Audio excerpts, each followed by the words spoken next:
Hey guys, this is Brian from Fantasy Labs. Thanks for watching. I just wanted to do a quick video because I've got some questions about one of my weekly articles. It's on NFL DFS correlation values. So just wanted to spend a couple minutes just kind of explaining what it means, how I came up with it, and how you can use it for your lineups. So I will say that it is something that probably casual users may not find as valuable. It's kind of a last thing that you might think about in your lineups. Definitely not something to like build off originally. I think that you should listen to our podcast and use our models and kind of start your foundation of your lineups that way. And then this article can be a nice a way to end your lineup, something that you can think about if you're missing a player or position here or there. So it really came from the correlations that RotoViz published in their chart, which you can go and you can see here.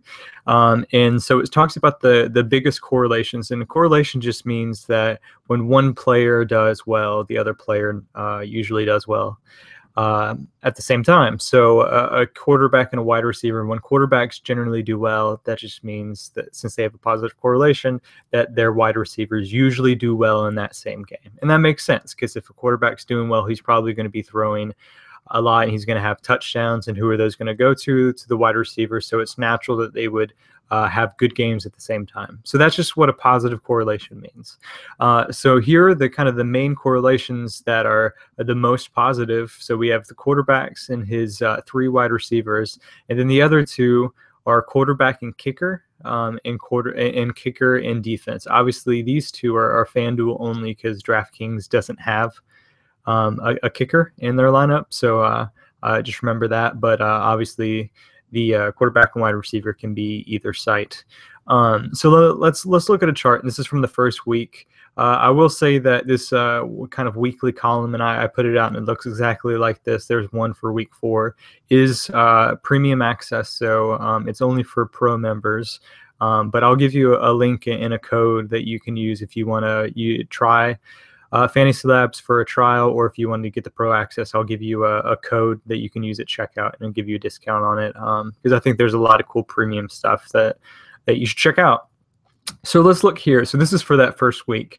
As you can see, if we're looking at maybe just the quarterback and wide receiver one correlation, you see like the worst one is the Houston Texans, and the best one is the Seattle Seahawks. So this is not trying to say that you should pair Russell Wilson, and I think this was Doug Baldwin in the first week. I think I had him as the number 1 wide receiver. This is not saying that you should pair them because they're the most valuable quarterback wide receiver combo. Obviously, we know that there's a lot more ones. There's Roethlisberger, Antonio Brown. There's Matt Ryan and Julio Jones. There's a lot of valuable ones.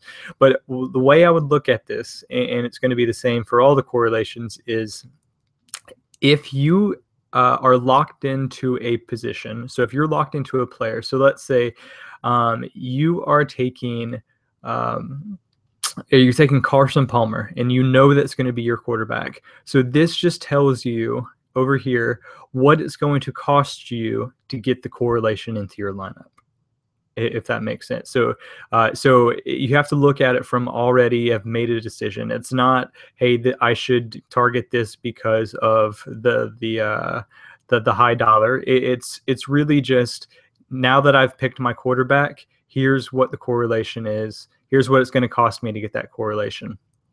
So, and obviously the positive, the green is better. So it's only going to cost me, or it's going to cost me $1,000 to get that correlation, and so on. So we can look at that, and you can look at it for week 4. And I think it's a good, useful way because you can tell, how much it'll cost you to get the correlation. And essentially the correlation is free. Because you are putting you're going to have to put a wide receiver into your lineup anyway. And in a tournament, if you get that correlation, you don't have to pay very much for it. Then you can get that correlation for free, essentially. And I think it's really accentuated in something like here for like kicker and defense, which is positively correlated. These positions are so close in salary, as opposed to wide receivers where you have, especially on DraftKings, you have the top one this week is Julio at 9,300, and then the obviously minimum salary is 3,000. So you have a difference of $6,300 between the top and the bottom. Whereas with defense and kickers, it looks like your top and bottom is going to be just a difference of maybe $600 or $700. So obviously the benefit of getting that correlation is really not going to cost you anything. So let's say you are going to take the Baltimore Ravens defense, okay? And you know, or let's say that you're going to take the Baltimore Ravens kicker because you just like their kicker. You think they're in a good spot with scoring points, and you think he's going to put up a lot of points on FanDuel. So this is just telling you that the cost, the benefit cost that you're getting from taking the defense as well is the highest of that week. So you're kind of gaining $1,001 and $100 from that correlation. So it's essentially free because you're going to have to pay the salary of one of these anyway, because you cannot just leave it blank. So if you're going to have a kicker, you might as well kind of use the same defense because you're getting that upside in your lineup, and you're kind of getting it at a discount because, as you can see, their defense was one of the lower ones of the week. It was only 4,100. So really, again, it's thinking about, and you can do the same. So you can go kicker to defense or defense to kicker. And then obviously the quarterback and kicker, you know, and I think this is useful too. You know, if you're going to have Aaron Rodgers, it almost makes sense to pay up, even though it looks like his kicker was the most expensive. Just because you're only paying up an extra kind of maybe $500, it makes sense to pay up for that kicker because you're getting the correlation between the two. And that's just shown here in this chart. So it's really just, if you know you're going to take Aaron Rodgers, what is it going to cost you? What sort of value are you getting from correlating him with that positive correlation position, whatever it may be, whether it's kicker or wide receiver or whatever.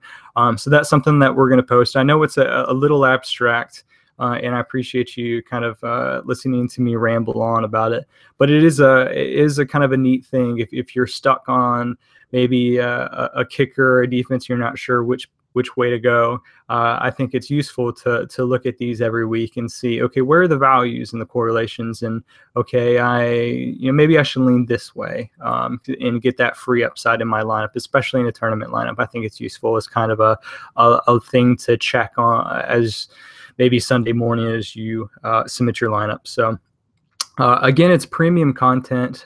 So in order to do it, you have to be a pro member.